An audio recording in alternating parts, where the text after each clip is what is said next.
इब्लीस था कौन? इब्लीस की नस्ल की इब्तदा जिस जिन से हुई उसका नाम तारानूस कहा जाता है। तारानूस इब्लीस से 1,44,000 साल कबल दुनिया पे मौजूद था। तारानूस की नस्ल तेजी से बढ़ी क्योंकि उन पे मौत तारी नहीं होती थी और ना बीमारी लगती थी। अलबत्ता ये चूंकि आतशी मखलूक थी तो सरकशी बदरजाए उत्तम मौजूद थी। इस जिन्नों की नस्ल को पहली मौत फरिश्तों के हाथों पैदाइश के 36,000 साल बाद आई, जिसकी वजह सरकशी थी। यहाँ पहली बार मौत की इब्तदा हुई। इससे पहले मौत नहीं होती थी। बाद में चल्पानेस नामी एक नेक जिन को जिन्नात की हिदायत का जिम्मा सौंपा गया और वो ही शाह जिन्नात करार पाए। इसके बाद बामोस को यह जिम्मेदारी दी गई। बामोस के दौर में ही चलेपा और तबलीस की पैदाइश हुई। ये दोनों अपने वक्त के बेहद बहादुर जिन्नात थे और उनकी कौम ने चलीपा को शाशेन का लक़ब इसके शेर के जैसे सर की वजह से दिया। इन दोनों जिन्नात की वजह से सारी कौम कहने लग गई कि हमें उस वक्त तक कोई हरा नहीं सकता जब तक शाशेन और तबलीस हमारे दरमियान मौजूद हैं। इन दोनों की वजह से कौम के जिन्नात आसमान तक रसाई करने लगे और तीसरे आसमान पर जाकर शरारत कराते थे। ऐसे में हुक्म इलाही से फरिश्तों ने उन पर हमला किया और इबरतनाक शिकस्त दी। इसी दौरान जब इजराइल अलैहिस्सलाम को इब्लीस ने देखा तो सजदे में गिर गया। इब्लीस शुरू ही से एक नडर और ज़हीन बच्चा था। उसमें बाप की बहादुरी और मां की मक्कारी कूट कूट कर भरी हुई थी। उसने मलाइका के साथ जाकर तौबा का बाकायदा ऐलान किया और फिर फरिश्तों से फैज़ इल्म हासिल करने लगा। इल्म हासिल करने और रियाजत का ये आलम था कि पहले आसमान पे आबिद, फिर दूसरे आसमान पे जाहिद, तीसरे आसमान पे बिलाल, चौथे आसमान पे वाली, पांचवें आसमान पे तकी और छठे आसमान पे कबाजान के नाम से मशहूर हुआ। ये वो वक्त था जब ये फरिश्तों को सिखाता था। सातवें आसमान पे इब्लीस बुक़्क़ाए नूर में रहा। हफ्त अफलाक के सब मलाइका का मुअल्लिम करार दिया गया। यहां तक पहुंचकर इब्लीस ने अपनी आजजी और रियाजत की इंतहा कर दी। कमोबेश इब्लीस ने 14,000 साल अर्श का तवाफ किया। यहां उसने फरिश्तों में उस्ताद सरदार अज़ाज़ील के नाम से शोहरत पाई। कमोबेश 30,000 साल मुक़र्रबीन फरिश्तों का उस्ताद रहा। इब्लीस के दरसोवाज की मियाद कमोबेश 20,000 साल है। फरिश्तों के साथ क़याम की मुद्दत कमोबेश 80,000 साल है। इब्लीस को हुक्म हुआ कि दारोगा जन्नत रिज़वान की मुआवनत करो और अहले जन्नत फरिश्तों को अपने इल्म फजल से बहरावर करो। यूं इब्लीस को जन्नत में दाखिले का परवाना मिल गया और जन्नत में भी अपने इल्म से दारोगा जन्नत रिज़वान को सैराब किया और यूं जन्नत और रिज़वान की कुंजियां इब्लीस के पास रहीं।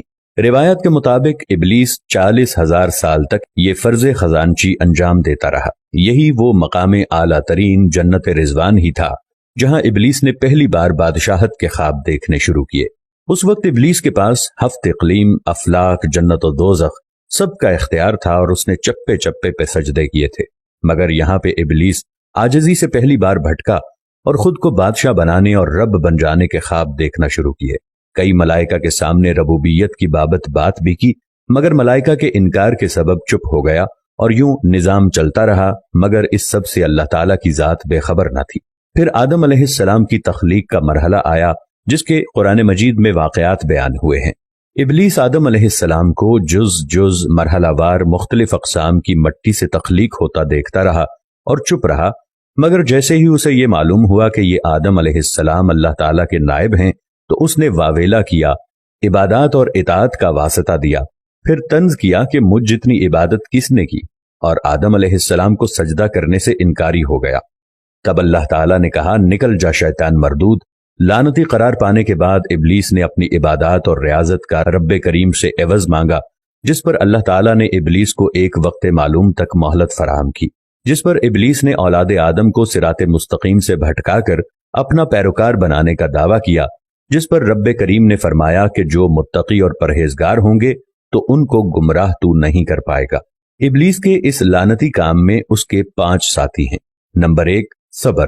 इसके इख्तियार में मुसीबतों का कारोबार है, जिसमें लोग हाय वावेला करते हैं, गिरेबान फाड़ते हैं, मुंह पे तमाचे मारते हैं और जाहिलियत के नारे लगाते हैं। नंबर 2, आउर।